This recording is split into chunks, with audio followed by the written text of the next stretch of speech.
ولی اللہ کا امتحان۔ السلام علیکم پیارے بھائیوں اور بہنوں، اب سے درخواست ہے کہ چند سیکنڈ کی ہماری ویڈیو ہے، اس کو پورا دیکھیں گا۔ ویڈیو شروع کرنے سے پہلے میری درخواست ہے چینل کو سبسکرائب کریں۔ ایک بزرگ ولی اللہ ہر رات اللہ کی عبادت میں روتے رہتے تھے۔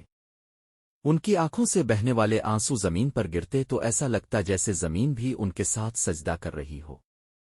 ایک رات ان کے دل میں ایک آواز آئی، اگر میں تجھے آزماؤں تو کیا تو صبر کرے گا؟ ولی اللہ نے آنکھیں بند کر کے عرض کیا، اے میرے رب، تیری رضا میں میری رضا ہے۔ اگلی صبح ان کا پیارا بیٹا سخت بیمار ہو گیا۔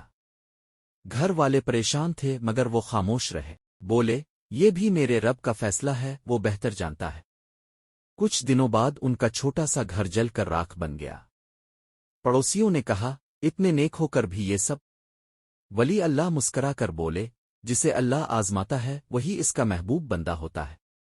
دن گزرتے گئے، ہر مصیبت کے بعد وہ اور زیادہ عبادت میں لگ گئے۔ پھر ایک دن ایک نوری چہرہ ان کے سامنے ظاہر ہوا۔ فرشتہ بولا، اللہ نے فرمایا تم نے صبر کا حق ادا کر دیا، اب رحمتوں کا وقت ہے۔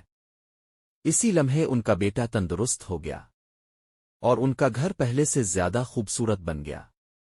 ولی اللہ سجدے میں گر گئے اور کہا، اے رب، تو نے دکھ میں بھی اپنی محبت چھپا رکھی تھی اور میں نے دیر سے پہچانا۔